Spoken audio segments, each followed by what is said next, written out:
Hello and welcome everybody to another podcast, the second one of this season. Perfect time for round eight, which was China and the Shanghai circuit.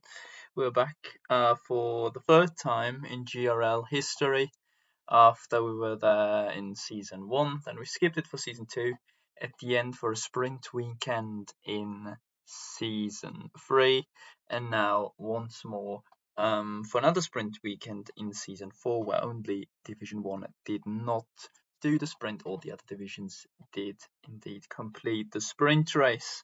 And I've got Blade with me once more, and I think we're both quite excited to go through all the action that happened over there at Asia. And I think, like we usually do, just hop over immediately towards the top division, which is Division 1. And we talked about him not being on the best run of form recently, but he's won a race. He's won his first race this season, actually, in F1 23 as well, and it was Timo Sora starting from last on the grid, P12 on the 12 runs this week, but he's won at China. Then we've got Ham in P2, starting from P5, with Artem Snipes in P3 and the fastest lap as well. Blayton in P4, with Dara making his debut in Division 1, well, not doing commentary this week, in P5, Treat in P6, Danel in P7, Beefoot only in P8 after starting in P3, so very good qualifying from him, but not the best race in the end. Max Souza then in P9, Jack in P10, Schnatti in P11, and Dazuko in P12. Looking at the Drivers' Championship now, Snipes leads with 139 points, 10 points ahead of Ham. Then we've got Beeford with a bit of a gap on 110 points, and Jack on 102. Certainly those for drivers have got more than 100 points to their name. Radius then on 97 points, and Sora moving up to P6 in the championship with 43 points, now level pegging with Jaeger in P7, also with 43 points. Then Max Souza with 42 points up into P8, and Christoph with 35, same as Senor Ghosts Jr. in P10, also with 35 points, just ahead of Blade and myself. Looking at the Constructors' Championship, with Snipes being in P3 and Welsh Jack in P10, Alpine extend the championship lead on Mercedes at least, because they now sit on 241 points, but Alfa Romeo gained a bit on the French outfit as they now sit on 172 points and gain a position in the Constructors' Championship of Division 1. And we've got Mercedes with 151 points and Aston Martin on 119. Haas then on 92, with Red Bull on 88 and Williams on 68. McLaren then on 59 points in P8, Ferrari with 51, and AlphaTauri with 3 points, so they're finally not in the minus anymore. And yeah, Blade, I mean, that certainly was a crucial weekend for Alfa Romeo, wasn't it? With a 1-2, which is rarely seen, especially with the tier separation now.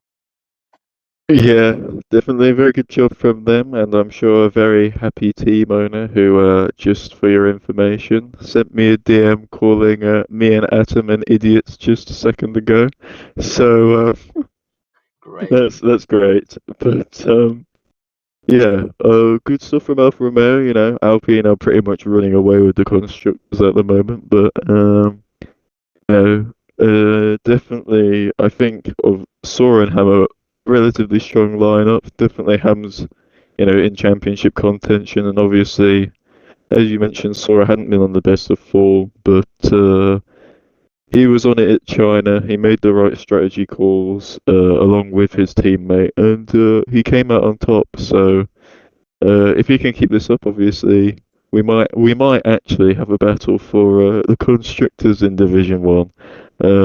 But let's not get ahead of ourselves because Snipes and Welshek are a very strong lineup in themselves. And yeah, Welshek got a bit unlucky, I think, at China. Because I think he was involved in an incident which basically dropped him right to the back. So yeah, unlucky for him. I think he wouldn't have finished on the podium, but he probably would have. Well, he wouldn't have been 10th, probably about P7 maybe. So maybe a few crucial points dropped by him there. Unfortunately, I don't think of any fault of his own. So Yeah, yeah, just a bit unlucky for Jack once more. So yeah, I mean, probably this result helps, especially Ham, as he gains a few more points on Snipes. I mean, as we said before, when we were looking at the teams and the drivers before the season started, we probably weren't expecting Ham to come out of it that strong and really be a title challenger. But he seemingly is, and yeah, with Sora now getting up there, you might be right. Maybe Alfa Romeo scored a chance at the constructors, but yeah, especially last season, we also saw that there was one team in Williams really dominating towards the end, and I think if Welsh Jack can also get some decent momentum running, he'll also help Snipes to extend that lead in the overall constructors championship. Also talking about Snipes, I mean, he's not really putting a foot wrong right now, is he? Because even if he's not winning, because he's only got one race win, which was at Vegas just about, but he's lost there or thereabout now. Another P3 with fastest lap. I mean, what does it need, you reckon, to really catch him off guard and suddenly someone gains a lot of points, or do you think it's just about being there or thereabout right now, and then just hope that he's got a bad day? yeah. Well, I don't think you. I think I said this last season, but I think relying on other people to mess up is definitely not the way you want to approach, a weekend, especially if you want to win the championship. So, the Snipes' strong point is his consistency right now, but obviously his probably, well, weakness is he's not bagging maximum points every weekend. So if his rivals, can, get a couple wins, there'll be, even though, you know, from first to, even third, there's quite a big point swing. Obviously, it's probably smaller than it normally would be with the new point system this season, but even if, uh, for example, Ham won two races in a row, Snipes comes third, that would be, I'm not too sure, but probably roughly a 10-point swing. Not quite, but uh, each race. So um, that's quite a lot of points. So basically, you need to be consistently better than him, even though he's very consistent himself. So it's very difficult, but if you're at a very high level in Division One, right at the top, right at the sharp end, I think some of these drivers definitely have the ability to do that. So, um, yeah, of Yeah, course, Snipes is a really good driver, but I don't think he's invincible, and I don't think it's certainly far from over. Anything can happen. yeah. I mean, if Sora wasn't invincible, and he certainly wasn't at the middle of last season, then Snipes isn't either at this point because the gap is only 10 points. So I think we just hope, like last season, for something to destabilize him and maybe close up the championship again. I said we're only 8 rounds through now. We've got 22, so we're basically a through third through the season, so a lot of things can happen. But one more thing on to Division One. Let's talk about the biggest story. We've now surpassed 8 rounds, and AlphaTauri have finally managed to have a positive amount of points due to the commentator scoring 10, not more than 10 points, actually P5 for them. Um, well, that's quite embarrassing, isn't it? Yeah, I mean, in its own way, it's pretty impressive, I'd say. But yeah, they're finally back to where they started this season.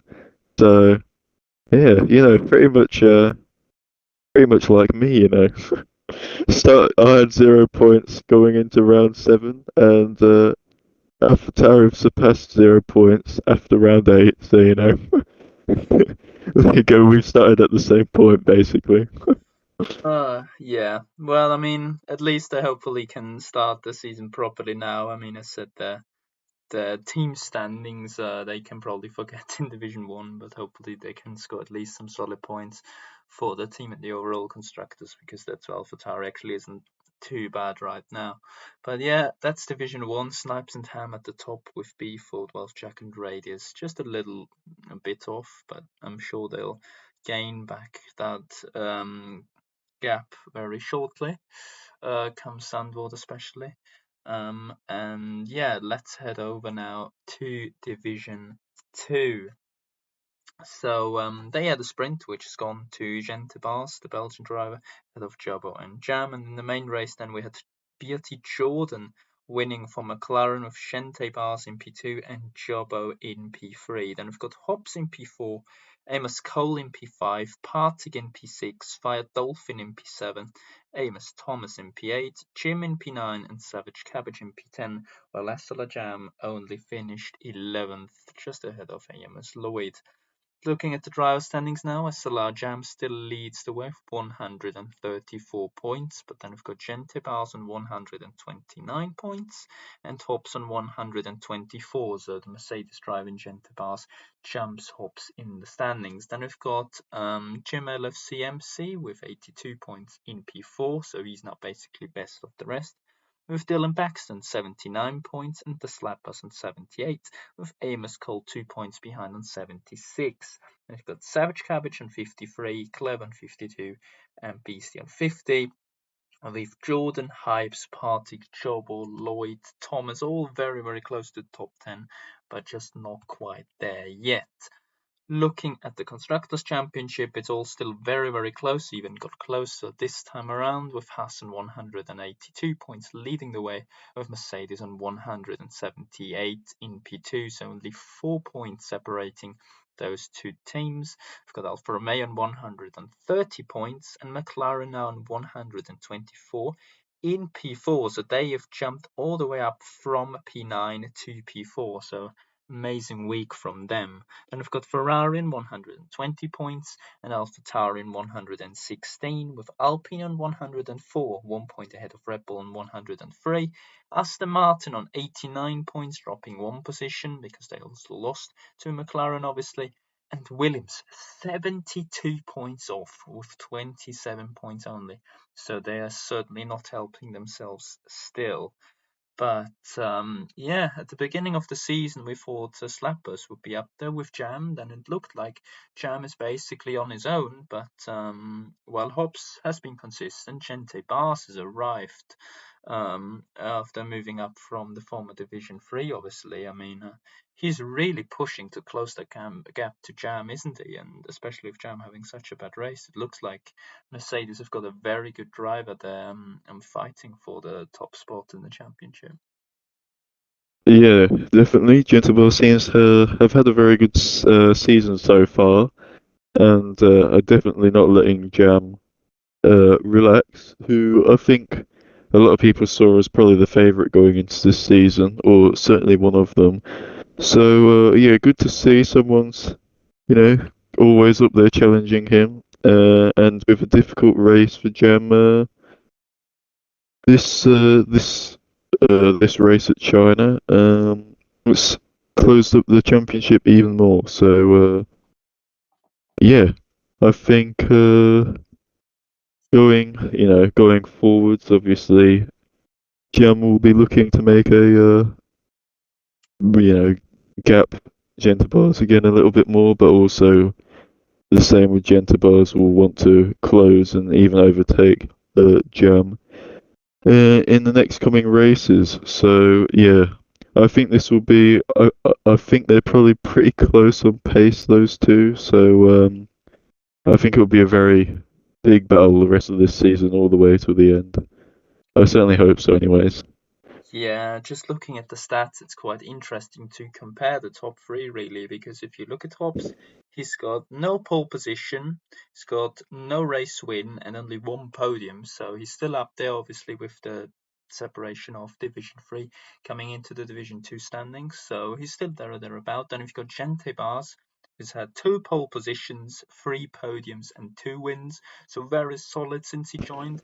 But then the points difference is quite slim between Gente and Jam if you look at the stats of Jam, because he's obviously completed 8 races, the most races. He's had only one pole position, but he's got 5 podiums, and 4 of them have been race wins. So he's more going towards the route of Bright from last season, Division 7. So when he's scoring points, he's scoring big points. And yeah, Gente seems to be just always up there since he's joined. So, but yeah, as you said, I think before the season, if you said Jam was not gonna win the title, then I think most people would have looked at you a little bit confused for sure. Because last at the end of last season he also was in Division 1, and I'm sure he'll pick up some pace as well. So it's certainly going to be interesting to see those two or even three drivers fight it out. And then looking a little further down on the table, I mean, Jim has now gotten up to P4 in the standings, so as said, is basically best of the rest. And he's also had a very, very strong season. If you look at his results from Australia onwards, he's been ninth, fifth, sixth, not raced, fourth, second, and ninth. So, while they're not the highest positions and only one podium, I think still, especially for a reserve, that's a very solid season so far. Yeah, definitely. Jim can definitely be proud of himself so far this season. I think if he can continue to race quite a few races, maybe he can look towards closing the gap to the top. I don't know. There are obviously very strong drivers at the top, but uh, you know, definitely, despite the gap, he can definitely try and get some good results, some big results, and close the gap. And I think potentially he could get a top three, maybe if possible. I don't know, but I mean that would be a bit of a surprise from a reserve driver. Let's be honest. So yeah, Yeah, he's doing a good job. yeah, definitely. He's always said he wants to be reserved because you obviously never know what's going to happen, especially if you start school now as well. But yeah, also looking at the Constructors' Championship, I mean, we obviously have a gap from P2 downwards because the top two are just sprinting away a little bit. But from P3 downwards to even P9, really, it's really, really close, isn't it? And that just shows once again why Division 2 is always such a big success, because the drivers are just not separated really in pace, are they? Because they're just in the middle between like casual driver level and top tier level. Not saying that they're not top tier level, but they're just missing a little bit. And I think that makes it so interesting because it just depends on track and the form of the day, really, doesn't it? That they are just making the difference at times. Yeah, I think in Division Two, the great thing about it is you can get some drivers who are, experienced league racers who've, they know how to approach a race. They make the smart decisions, and then you've also got drivers who have a lot of pace, but maybe don't always make the correct decisions. So it can make for, a very close title fight, and especially in the constructors, I've always remembered Division Two being relatively close, apart from last season where Alpine basically obliterated everyone else. But yeah, this season, I think season two was pretty close. Definitely in the drivers there, and the constructors I think was relatively close as well. I think Williams won by a relatively comfortable margin, but the rest of the field were covered by, I think there was I don't know, several teams covered by less than one race win. Yeah. And that's the case here as well, Alfa Romeo to all the way down to Alpha Tauri, that's, I think that's correct maths, I don't really know. And no, I think even Alpine and Red Bull with pole position points, Yeah, obviously, maybe not yeah. quite, I don't It's know. only one car really, so Yeah, obviously with a so yeah, decent there's result, two you can cars gain as even well. more. So Yeah, I know what you mean for sure. yeah, Also, you're going to be so happy about McLaren really moving up the table this week. yeah, good job from I think our team owner and Jobbo obviously getting pole position and a podium, and Jordan doing a good job as well. So good to see the McLaren boys, moving up the field a bit more, and hopefully they can continue in the weeks coming because I think definitely we have a very good lineup in Division Two. So yeah, hopefully more to come from them. Yeah, and now the one thing we can't avoid, Williams.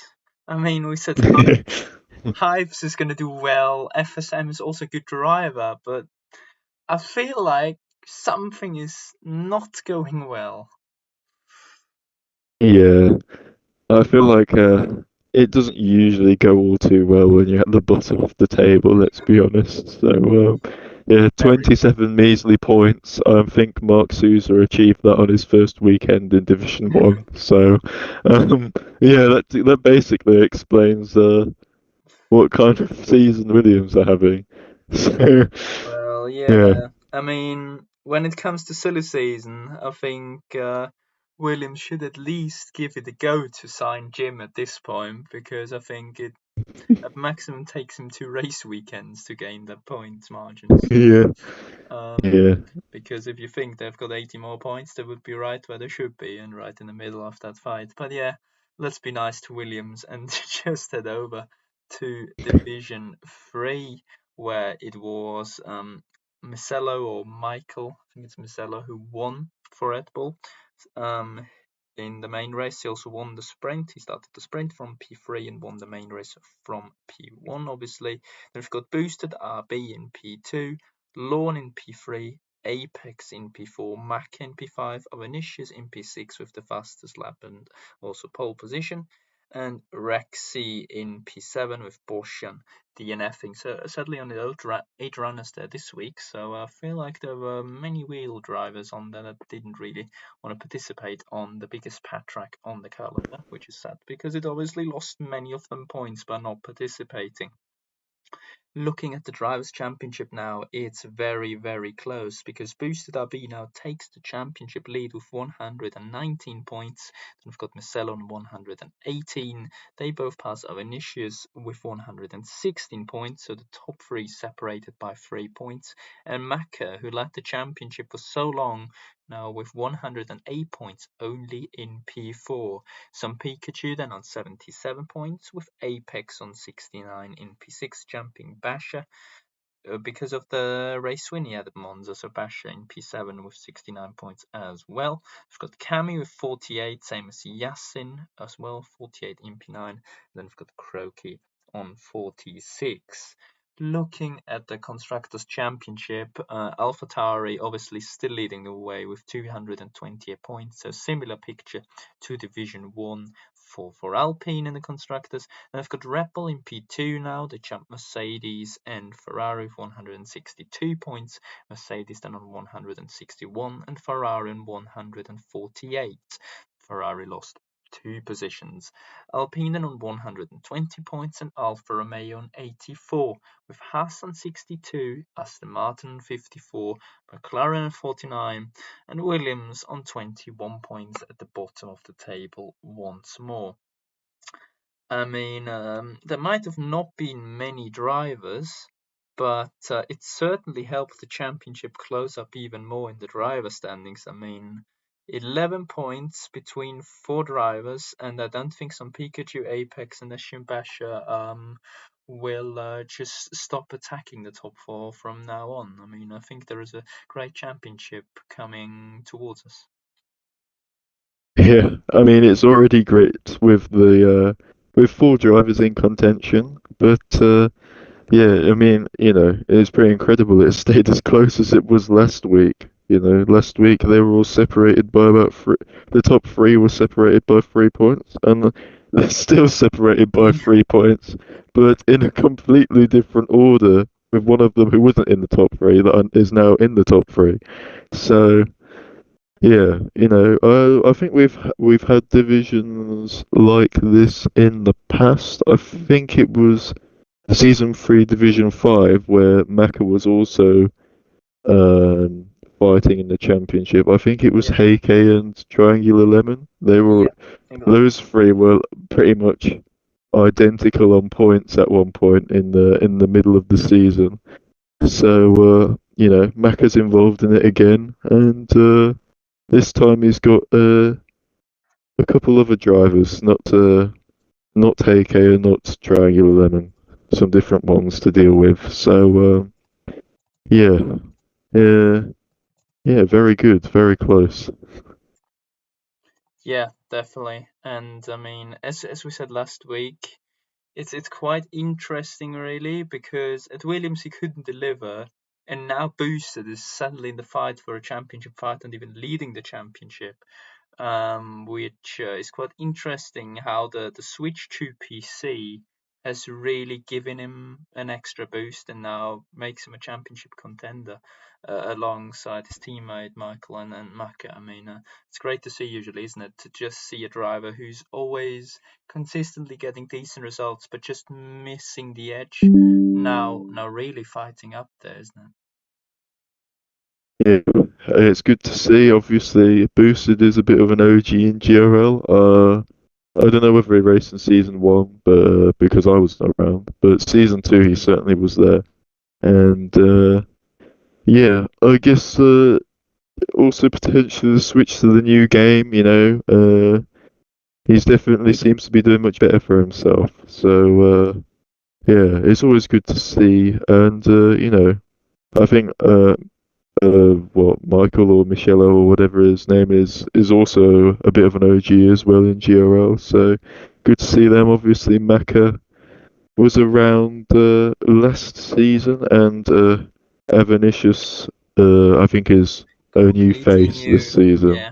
So yeah, a bit of old and new mixed together this season. So that's good, or in this division. So that's definitely good to see. Yeah, as said, just beautiful championship right now. And as I just go through the stats, Mac has basically led the championship for the most of the season so far, so around 5, 6 rounds.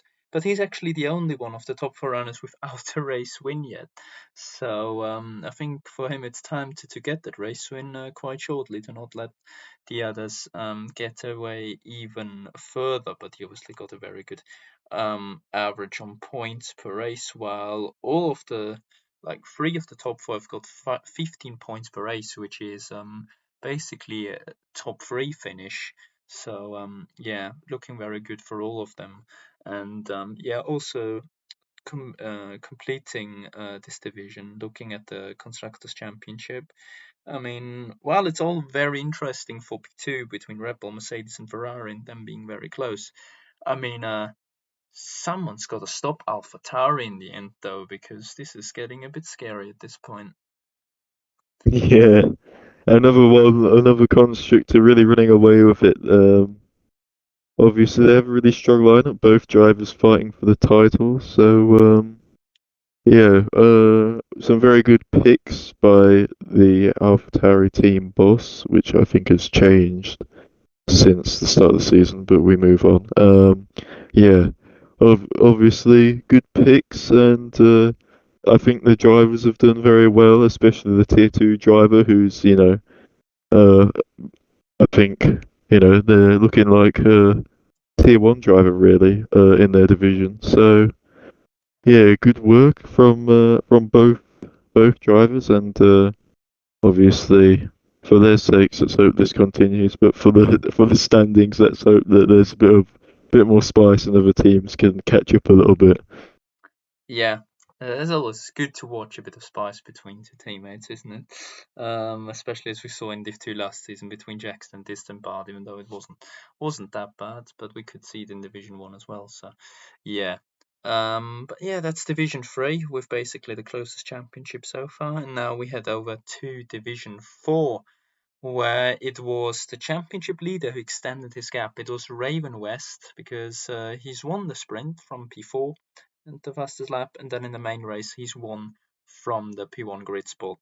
and went all the way through to win the Grand Prix, from Bright in second, Nebrestroom in third, White Josh in P4 the fastest lap, Roma Banjo in P5, Quell in P6, Sonic in P7, Captain Daniel in P8, Ronnie in P9, and Frenzik on his season 4 debut in P10.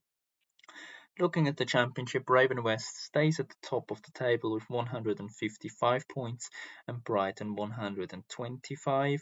Then we've got Captain Daniel on 92, jumping up to third in the championship with Coy and James on 88.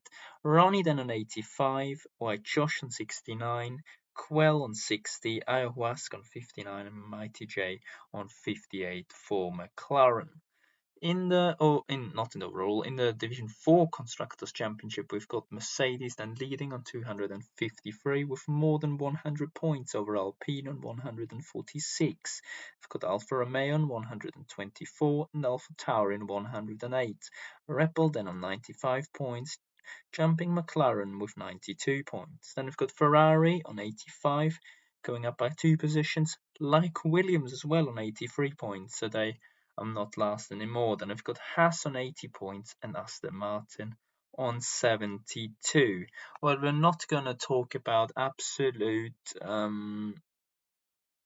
shocking team play from others, because Mercedes is just getting away at this point. Because we had that in the Division 1 and Division 3 already. But we have to talk about Raven West. I mean, the consistency he's putting on this season compared to the last game, especially, it's unreal at this point, especially as the drivers he's racing wouldn't really consider as worse than the ones he raced last time out. So you've got to respect his performances at this point.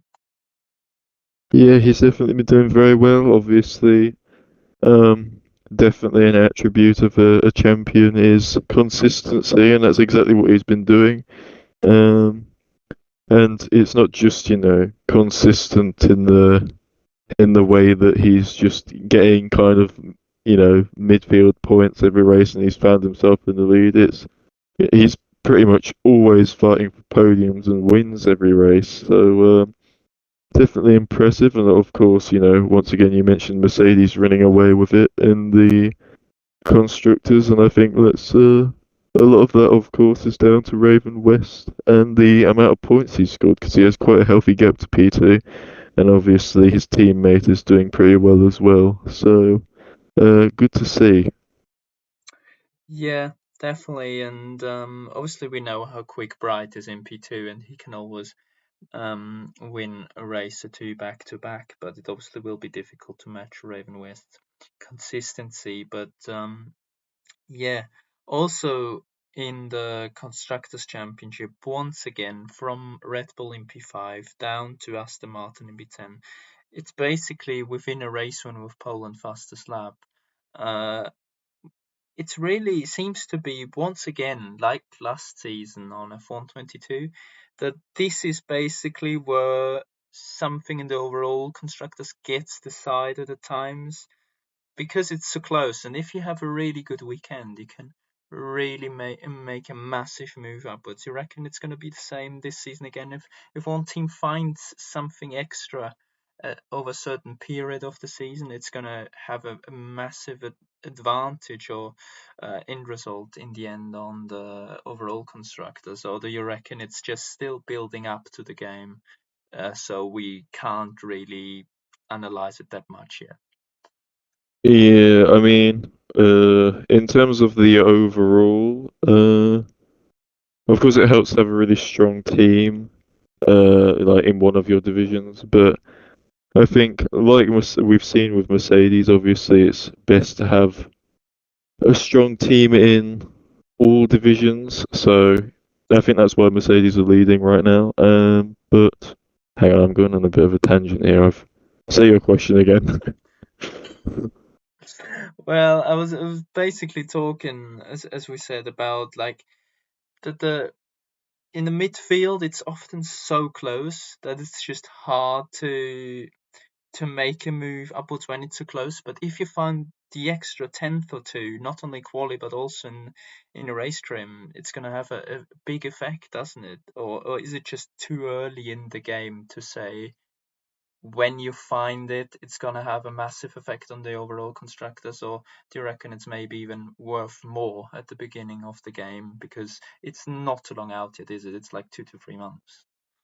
Yeah, no, I definitely agree with you in the terms in if a driver can find an extra tenth or two, we know how close GRL is.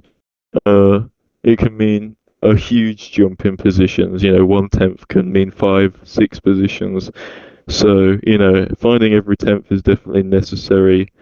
Um, for every driver, and obviously as the game goes on, drivers will get quicker, but uh, you know, obviously it's quite difficult because everyone's improving at the game. So, even if one driver finds a tenth, if another driver finds, 0.9 tenths or whatever, wait, no, that's not right.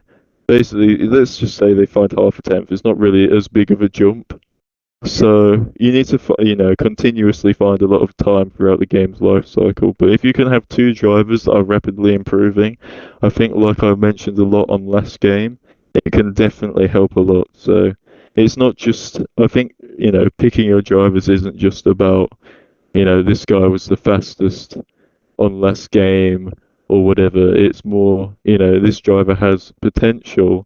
Might not Yeah. know too much about them, but you can see maybe last season they've been improving race by race, and they could make a breakthrough on this race in this season. So um, yeah, it creates an interesting dynamic, and I think of course it's hard to predict which drivers can suddenly break through and gain loads of time. But yeah, definitely, I think the team owners should definitely keep that in mind when picking their drivers. Yeah, definitely. We saw it also last season. I think it was Division 5 with Heike and Paloma, where Aston Martin were good with Heike in the drivers that were sitting like second or third and had a bit of a gap to Macke. But then towards the last third of the season, they found pace, both of them, and they won the overall, not overall, the team standings in the end in Division 5 because they both found time and improved and had good race results and even helped each other out for the drivers, which sadly wasn't enough for Heike in the end. But I think that's one of the examples why F1 league racing at times is just a bit of a career mode simulation where you just have to trust in the project and see what the drivers can do, and especially if the team owners now being a thing, I think the team feeling is bigger than ever. And yeah, we'll see. Hopefully, someone can make a step or two and suddenly challenge Raven West. Because we also saw it, for example, in Division 1 last season, where you suddenly arrived on the scene with a couple of wins and suddenly had a freeway fight for the championship as well. So I think Division 4 is just waiting a little bit for this to happen and to mix things up, which is obviously the most interesting part in such a long season. But yeah, that's Division 4 wrapped up. Oh, let's head over to Division 5, where in the sprint it was Spaldo with fastest lap who won from pole. He was the winner of qualifying and Diamond Miner. But in the main race, it happened. We were all screaming, and one man was screaming the loudest. It was Andrew who won at China from Spaldo in P2 and Drizzle in P3. Drizzle won the race and track, but after penalty had to be put down to P3. Then Becker Sigeta, that's the worst name I've ever read in my life, is in P4 and Freeze in P5. And then we've got loads of DNFs, including Alex PC, Chicken Rosary, Maldonado. No wonder that Maldonado's crashed. We know that from real life. Down Miner, Will RM, Messi, and many, many more. Now in the driver standings with Andrew leading with 92 points from Drizzle on 78, Spald and McMessy level points on 74 points in P3 and P4. Then we've got Freeze on 72, Will on 50, Alex PC on 43, Ern on 36, Octus on 27, and Radix on 26. In the Constructors' Championship, AlphaTauri lead here as well with 159 points, and Ferrari on 135. Alfa Romeo then dropping one position with 127 points on P3, and Mercedes on 122. So they've dropped 3 positions after actually leading this Constructors' Championship before this weekend. Then we've got McLaren on 99 points and Haas on 64, with Alpine on 51 and Red Bull on 50, Williams then with 41 points, and Aston Martin at the bottom of the table with 36 points. I mean, Andrew tends to win at least one race in a season, but now it's been 2. Now he's leading the championship with 14. And even though you either love him or you hate him, I think it's very good for the league, isn't it, when Andrew is fighting for a championship? Yeah, definitely. He's definitely very passionate in GRL, and I think that's something especially us us in GRL. We love to see that kind of stuff when someone's passionate for the league. So yeah, Andrew's a popular man in the paddock, and yeah, getting some season 2 vibes where he basically won pretty much every week. Now, not quite the same, but definitely he's looking good this season in his division. He really is. He's got the consistency. He's got pretty good pace, I'd say, as well, and he definitely knows how to win a championship, and he knows how to win one in style as well. So let's see if he can replicate that this season going forwards.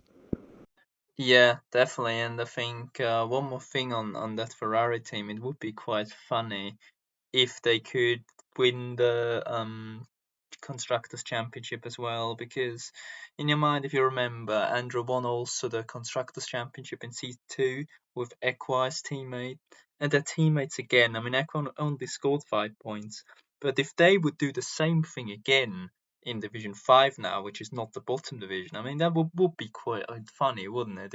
If they just would basically be the first team to win Drivers' and Constructors' Championship in basically the same lineup. Yeah, I mean, it would definitely be interesting.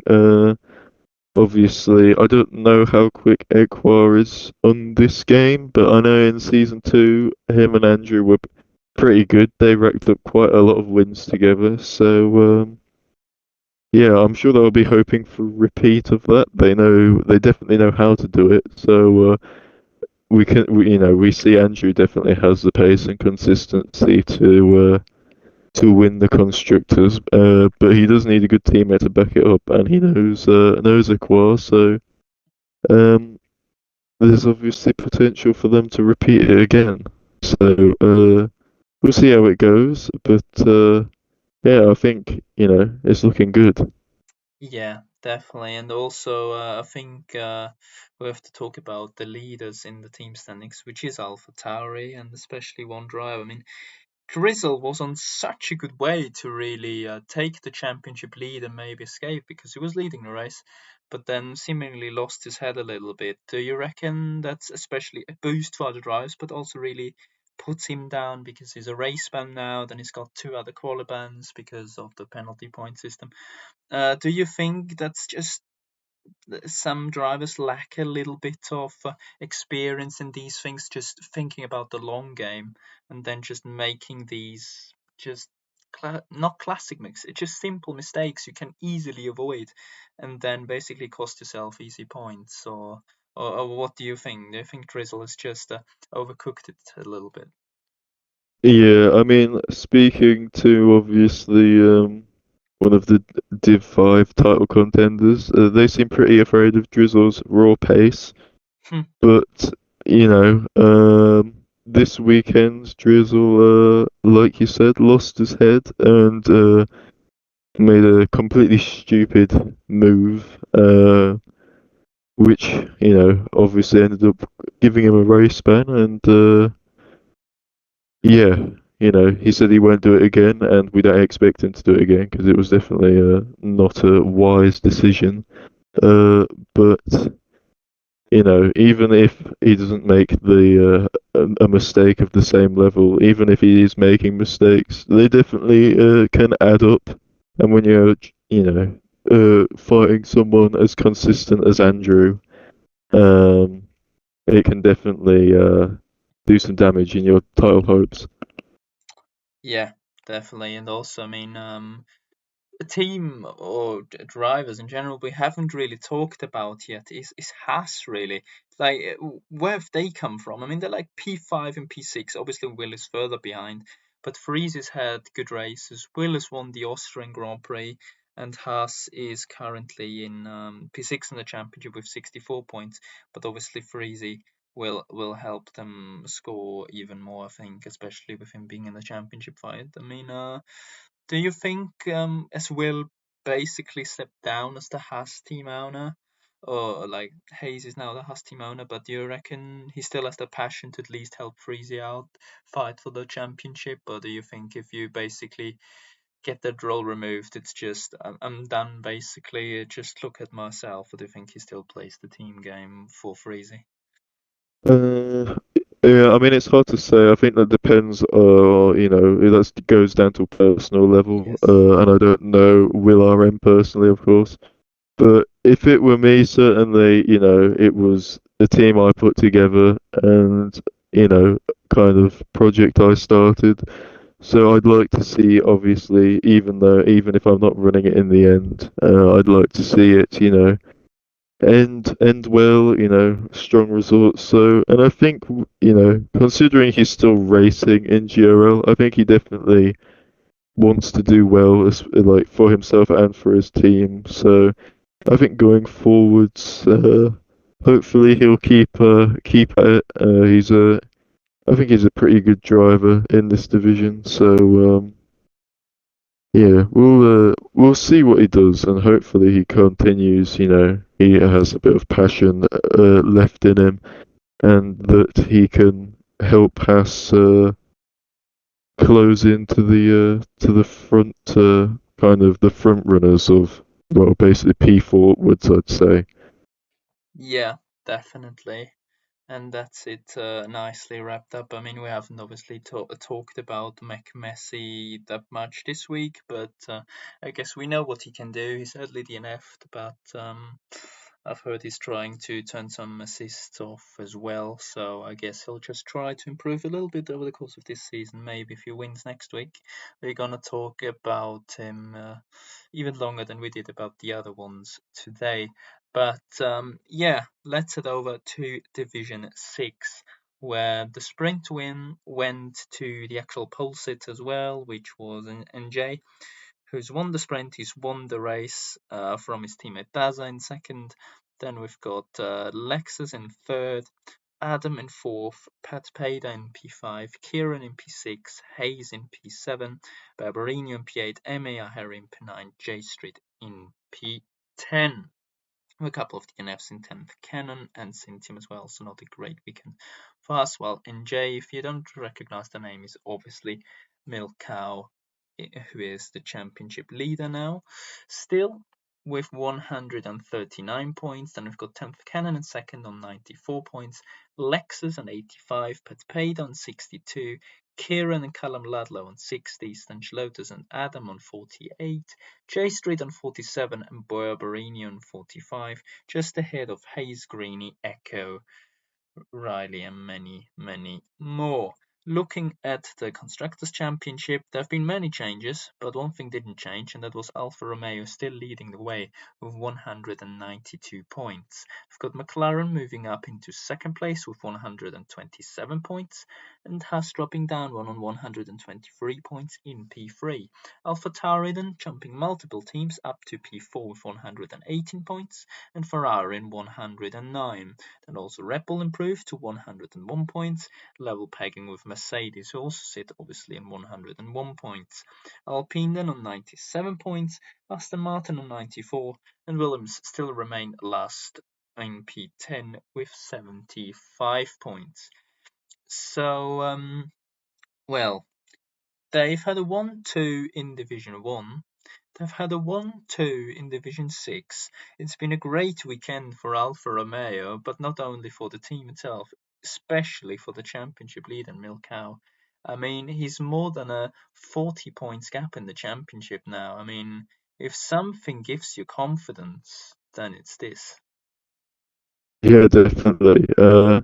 Of course, he was leading the championship going into this race, but he pretty much had the perfect weekend with pole position, sprint win, and race win, which has basically shot him extremely far up the order. Well, not far up the order because he was already at the top, but his points gap to second now is enormous. And before, 16-point gap, that's a relatively big gap, leaves a bit of a cushion, but it just goes to show that how important sprint weekends can be. And, one weekend and he's, you know, what, more than doubled his advantage over, I think. I don't know. My maths isn't Yeah, great. yeah. But Was yeah, 16 or something, and now it's 45. I mean, yeah. huge weekend So for sure. almost tripled his advantage over 10th Cannon, who might be getting flashbacks from season 3 himself because he saw Echo, who was Yeah, miles ahead of him for the majority of the title. So, yeah, obviously there's a chance that obviously NJ Milk Cow is a China merchant, but I don't think that's the case considering he's been leading the championship yeah. pretty much since.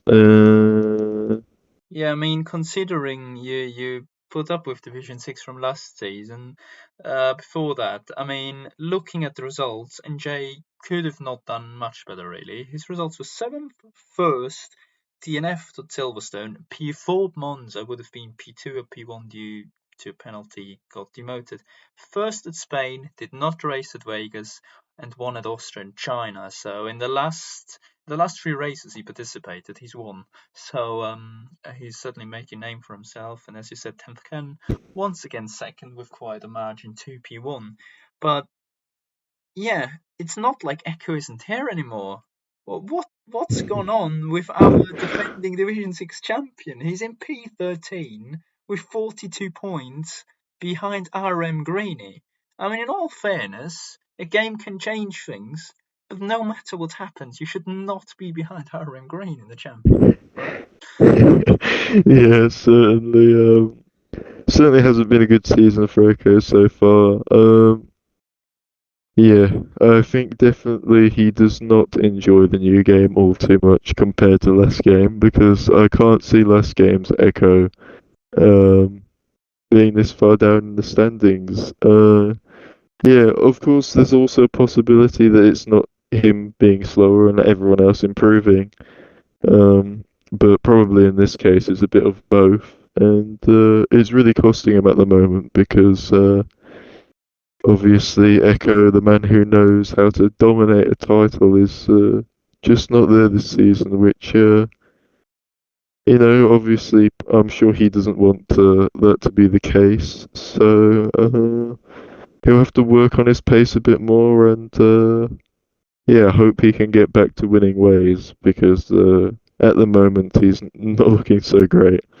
Yeah, certainly not. And obviously would like to see Echo back up there because it's just good to see people consistently performing well and basically building a legacy for themselves. But especially to see him behind people like J Street, also that far behind 10th Cannon. It's quite a bit shocking, and obviously behind RM Greeny. Nobody wants to be behind RM Greeny. But yeah, that's another topic really. Um, yeah, also looking at the Constructors' Championship, once again, very, very close from P2 downwards, and we obviously said Alfa Romeo absolutely smashing it right now. Um, yeah, but you reckon in general, what needs to be done here to basically close the gap to Milk Cow? Do you think it just needs to be more practice put in, or just for example, like McMessy said, for example, the problem Echo seems to have. He apparently has pretty decent quali pace, but it's just the race pace he's lacking. You reckon in the lower divisions, it's just you have to work on the race pace because obviously slower drivers, more mistakes make a bigger difference in delta time in the end. So if you improve the race pace, you're gonna go gain more than just starting at the front. Or how would you approach the problem if you were in like P4, P5 or something in the championship?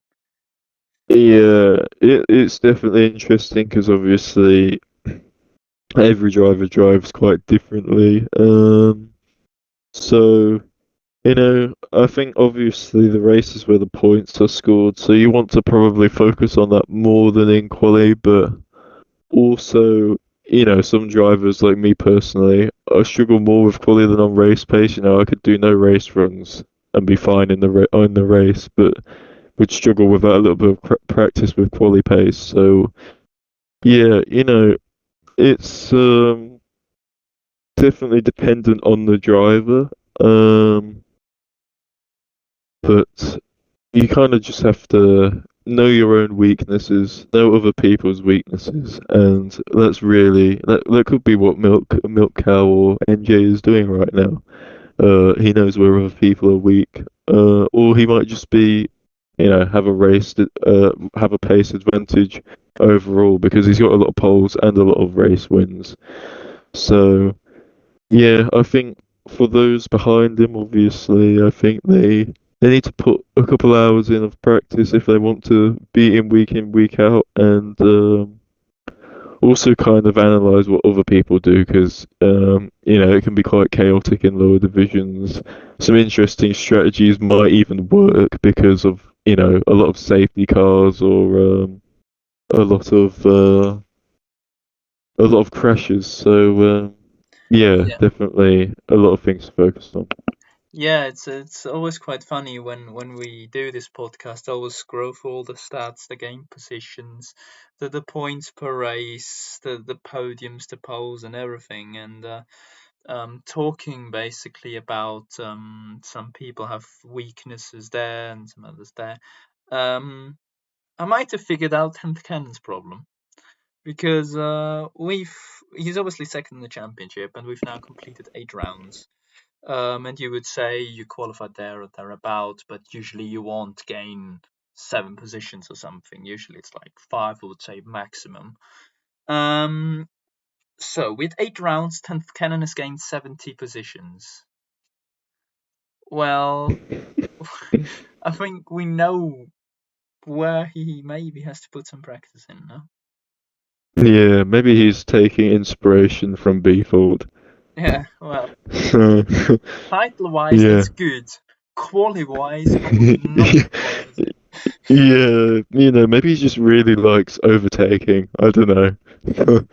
But yeah, of course, it's definitely better to have the most positions gained rather than the most positions lost. But probably, yeah, as you say, it shows an underlying weakness in his overall package, which seems to be quali pace. So yeah, definitely Temp Cannon needs to put in some quali practice. I mean, there's also the other side where we have someone like Sintium, who is points wise. Let me check. Uh, I've missed Sintium. Sintium is P16, 15 in the championship with 29 points. Has a race win at Monza. Always very good in qualifying. Also said he can't wait for Zandvoort because he's got good pace there. Looking at his gained positions, I think he could maybe improve the race because he's only gained minus 45. Mhm. I mean, that's not Hmm. ideal either. Yeah, that's impressive in the other way, really. Yeah, So, yeah, I mean, if what you say about is that winning Monza is, true, which of course it is, I'm sure. He's basically, I don't know whether he got pole or whatever, but he's basically scored at least 25 of his 29 points in one race. So yeah. um, He that's got pole as the one well, and shot maybe wonder really. fastest Oh, lap. So so, Yeah, if that's the case, he scored 2 points since his race at Monza, which yeah, um, Yeah, and the best thing probably not about ideal. this though is Tenth Cannon has gained 70 positions. He's gained the most positions of any GRL drive in any division so far. Cyntium has lost the most, and now the best thing of it all, they are teammates. Wow, well, they So just need to become one driver and just become a Cintium in quali and yeah, 10th cannon in the race. they need a Le Mans weekend. One of Yeah, them yeah, does yeah. quali, Can't, the other one does swap. Yeah, race. Yeah. yeah, Well, I mean, on average, they've gained like 25 positions. That's solid. That means they've got a great call and gained a lot of positions. But yeah, I think if they help each other out, they might as well have a better shot on the championship. But yeah, I think they know what they are doing. Well, I hope so. But yeah, that's Division 6. Over to Div 7, our last division for this week. Well, for every week really, because I doubt we'll just gain a division. X Flasher has won the main race, while Logan J has won the Sprint to China. Well, Logan theoretically, I think, had a very good chance on winning the main race and even won it, but a penalty removal for X Flasher has moved him up by one position. So X Flasher's won, Logan in second, and Cian, the Dutchman, in third. Sigurd Amato in P4. That's rarely seen that he's got such great performances. Then we've got Reese in P5, Browns the Buns in P6, Mike Reed the fastest lap in P7, Gaza Buchanan in P8, Monopole Monster in P9. Mega name. Mega. Ursula Vettel in P10, and then still in the points, Leah Hamilton, Sparky, and Tyler Smith with P11, 12, and 13. Looking at the Drivers' Championship, we've now got Ax Flashen, 104.5 points, so he's leading the championship now. He's went up by one position. Sion Desert then on 92 points, so he's also passed up. So he's now in P3 with 81.5 points. We've got Gaza Buchanan in P4 with 79.5, and Browns the Buns on 75, 1 point ahead of Leo Hamilton on 74. He's 1 point ahead of Logan J with 73 points. Then we've got Mike Reed in P8 with 70 points, Moss with 57, and Lucinho or Ace however you want to call him, with 54 points in P10, just ahead of Sigramato. In the Constructors' Championship, we see Haas on 174.5 points, taking the lead.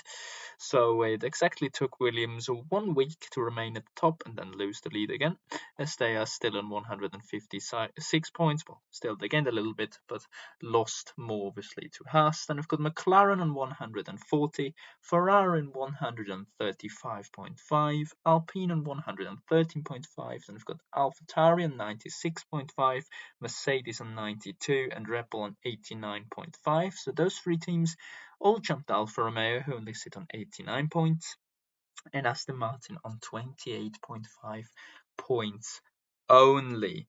So, yeah, I mean, we said that divisions like Division 3, the top guys are very close, but here, it's basically the top 8 who split by 34.5 points. I mean, if the guys at the top just don't have the best of weekends, it all closes up. So they're like 8 cars within a race win, and I think both of us know very well how easily a couple of points can swing to one or the other driver, especially in the bottom division. And don't you also agree that we are on for very, very good middle part of the season with these points tallies?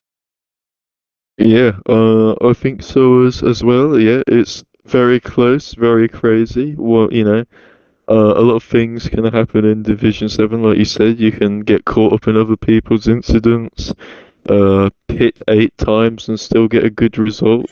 You know, No a lot worries. of different things. Yeah.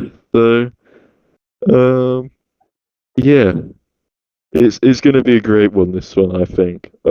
Especially with the amount of people. And like we mentioned, I think when we were talking in Division 4, these drivers have the potential to suddenly, have a breakthrough in performances, which, probably in this kind of championship we don't really want because we want them to stay close together. So hopefully it's someone um, like I don't know, SLR Vettel, who becomes the four-time champion Red Bull Vettel rather than the 2020 Ferrari Vettel. So, Please no. so yeah,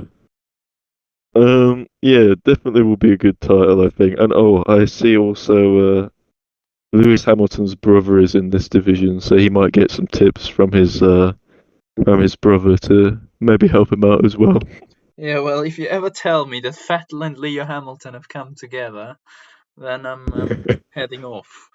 But yeah, I mean, as said, it's P20 in the championship, 15.5 points. I mean, obviously that's not many points, but for P20, you still have to score them because in a race, P20 obviously does not score points, even though we've made a bigger point system so more drivers can score points. And that someone with 50.5 points like Sigurd Matter is not in the top 10 is quite remarkable for this division. I think, as you said, it can swing very, very fast here. And if it does, it just changes up everything. I mean, with Axe Flasher, who at the beginning of the season was very strong, dropped off, now seems to have gained back advantage. Sion always up there, very unlucky though, not really able to capitalize. Stubbsy at the beginning of the season, mega, mega strong, now dropping off, and I think very soon missing two races because of work or something. Gaza Buchanan Browns the Buns, always there or thereabout, never at the top, never at the bottom. Leo Hamilton, I think, very, very good at Austria. Might have won the race, not fully sure though.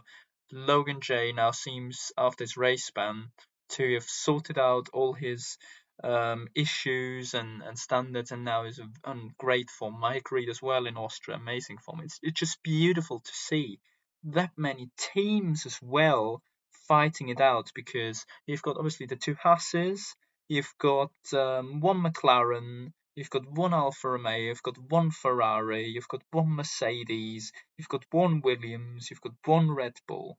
That's 7 teams, and that's why the championship, also in the constructors, is very, very close. Um, Even though I think some divisions, even though they don't want to, they should just take this as a role model a little bit because normally you would say the gaps here should be bigger because at the bottom division there is a level where you can't make another division because the pace just drops off too much. But this one is a really good one, isn't it? Yeah, definitely. This is, I think, of all of the divisions, is definitely the closest driver's title we've seen, and definitely, I also think the least predictable.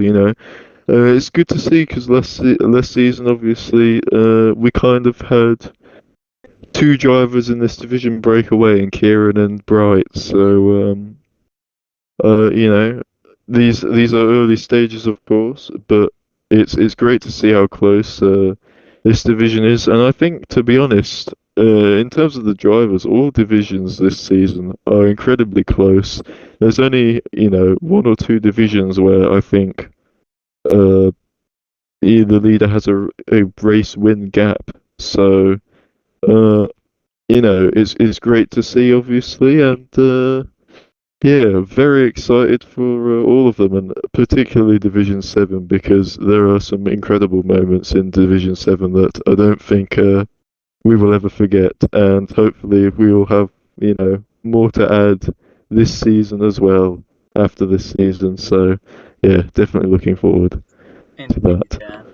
And now, as there was no F2 this week, sadly, because China, to say the least, I don't think was the fans' favorite. We head over to the overall constructor standings. So basically, the biggest championship even though I think as a driver, the Division 1 Drivers' Championship might be worth a little bit more. But in the overall constructors, Mercedes still leads the way with 1,136 points. Alfa Romeo remains in P2 with 1,024 points. So those two teams are now above the 1,000 points mark. AlphaTauri then and not 100, 887.5 points in P3. So despite the extremities in Division 1, they still have very good season so far. What could have been without Sack and Mizzy? Alpine is in P4 with 867.5 points. Also, Wargasm's team's doing a very solid job, with Haas on 820.5 points in the middle of the table, just ahead of Ferrari on 796.5 points. So also Andrew's team needs a little bit more to really challenge for a title in the overall.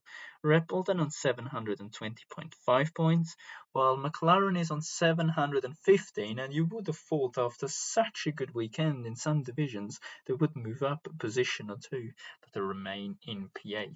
Aston Martin on 587.5 and Williams on 550 points at the bottom of the table.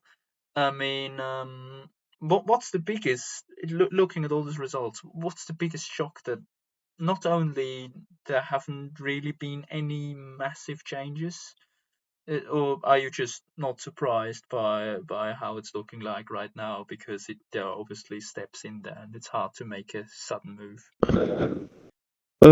Yeah, I think I'm not too surprised. I think we saw a similar pattern in last season, obviously, but it's still interesting to see, of course, that the majority of teams have stayed put. I think the only change is being AlphaTauri moving up 2 positions, demoting Alpine and Haas by 1 position respectively. So obviously, very good weekend for AlphaTauri, and like you said, they'd have about 60 or 50 extra points without their antics in Division One, which yeah, obviously a little disappointing for them, but it looks like they're making up for it by putting in a very good performance this weekend. I think they scored a ridiculous amount of points this weekend. That is crazy. I think, or Who are we is talking it about? is Atari? AlphaTauri? Yeah, Yeah, it's yeah, yeah, almost definitely. Almost 200. No, like almost 200. 160. Yeah. So, of course, Alfa Romeo as well, with a very strong weekend, closing the gap to Mercedes by quite a significant margin, but Mercedes still have a relatively big gap. So, yeah, and also I want to just say Williams and Aston Martin, particularly Aston Martin, have had an absolutely shocking weekend. I know. You just thank you Aston for Martin reminding have me. scored 35 points or 36 points or something in 7 divisions. Now that is impressive. 35, yeah. That's impressive, actually. Wow. Well, well done to the Aston Martin team owner. He certainly messed something up. Oh my god. Uh, yeah, that's but it looks like there's a clear bottom two and a clear top two right now in the standings, and obviously the middle is pretty congested at the moment. Yeah, I mean, Not too many if points separating. AlphaTauri repeat this, we might have a three-way fight very shortly, because Yeah, that might have been the best weekend there has ever been. yeah, I think so as well. Of course, this weekend being a sprint weekend, they definitely made the most of it. So Yeah, yeah, good to see, obviously, because that's what sprint weekends are for, extra opportunities. And we like to see teams take advantage of that. So uh, yeah. It looks also like McLaren had a very solid weekend, but yeah, I think also Red Bull had an even stronger weekend exactly, because yeah. It yeah, doesn't help that basically the so rivals improved them. Also, thing, yeah, Ferrari scored around 120. It's just with the more points being available, I think it's also way easier to score 100+ points, which was basically the Yeah. meta last season. Yeah, yeah. 100 points was pretty common. Like, if you'd had got 100 points, you'd be doing well. So I think probably this season it's more 120 probably points is I think you pretty need that at strong. least. I think Yeah, that's think like to the fight very for the top strong. you Yeah, need 140, 150 at yeah. least. So I think, but AlphaTauri's jump, I think that's extraordinary. It is, Uh, yeah. That's that's Yeah, I think you need 160 140 because you almost. can't expect. Yeah, I think 170, no? From 170. Yeah, that is 770. crazy. Yeah, exactly 170 points. That is incredible. Incredible jump from them. If you have, So let's get the good old calculator up through the season. They've scored 24.2 points per division.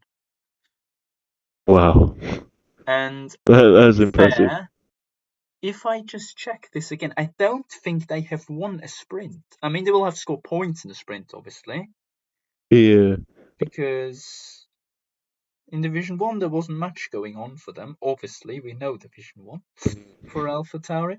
In Division 2, they've not scored a single point in the sprint.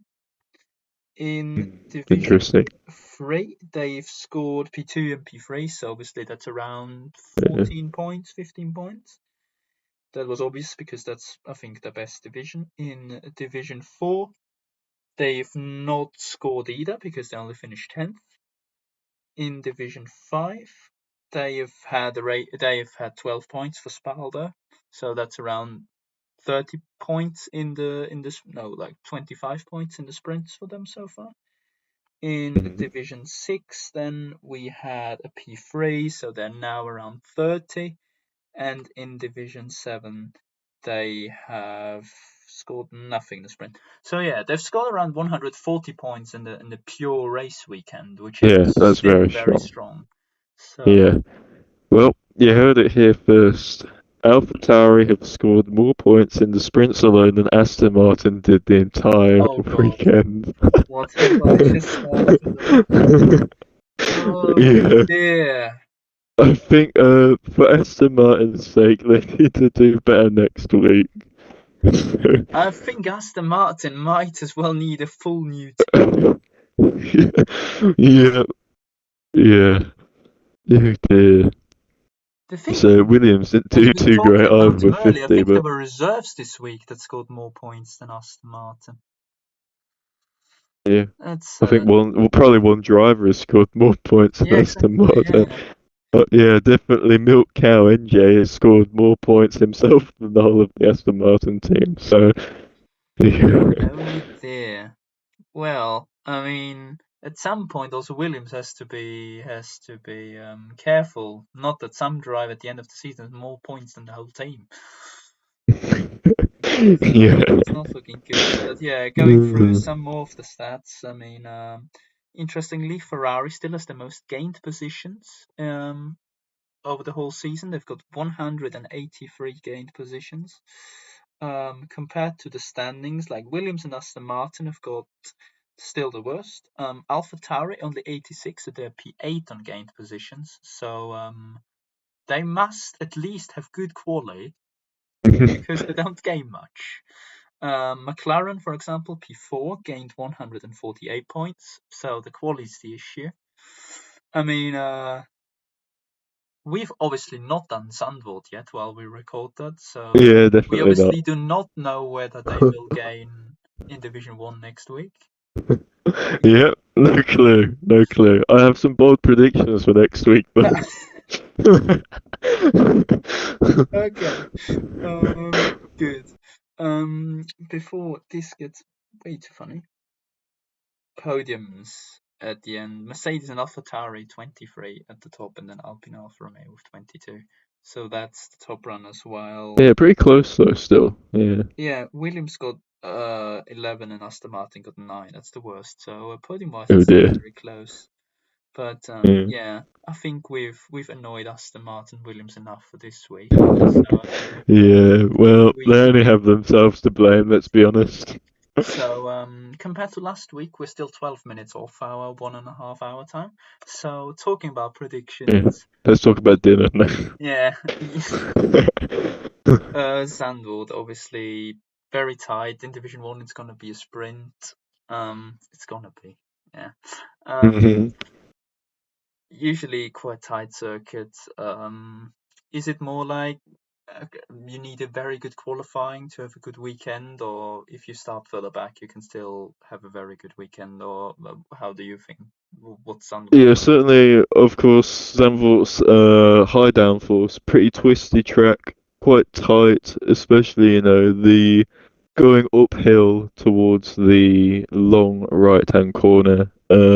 It's quite scary to go side by side through there, especially on the F1 games, because, people can have lag, people you know, especially in the lower divisions, not quite have the most accurate input, so it can cause a couple scary collisions. But usually, um, people are aware of that and are quite sensible. So hopefully, we won't see too many of those kind of collisions. But yeah, I went off on a bit of a tangent there. Yeah, obviously, it is definitely a track where you want to qualify well to do well, but also, despite it being quite a twisty track, there is a very long DRS straight now, obviously being extended for this season. So it's not quite on the levels of other tracks such as Hungary, which I'd say are quite similar to Zandvoort, but Yeah, because of that one straight, there's a lot of opportunities to overtake there. But other than that, there isn't too many. Of course, turn three should be a good overtaking zone with many different lines, but unfortunately on this game, going wide tends to give you marbles, which basically ruins your chances of getting a superior exit, which is, I think, a big shame. But yeah, you can make it work in the wet, I think. So, of course, we will definitely have to see what goes down in all seven divisions, and definitely don't already know what happened. So, yeah, so you've no very excited. prediction for next week.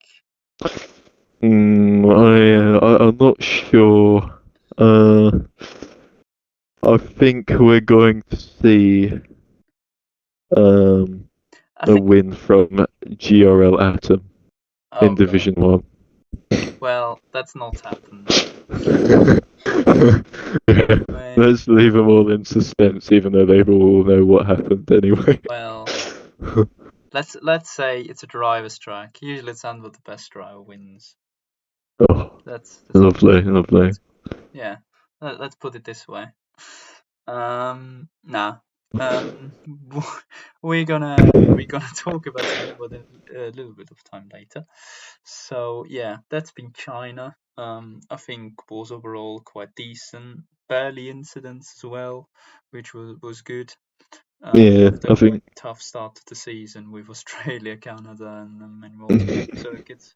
But we head over to the twisty circuits again with what's it now? Sandwood, Japan, and Hungary. Hungary, yeah. Yeah, and then we can finally have one. Portugal as well, I think. Bit of a twisty one as well. So, Yeah, I mean, would be one of the tracks. If you meet a wall, you certainly messed something up though. So yeah, well, I think you should say that about the one after that, France. If you meet a wall, it might as well be Cortez.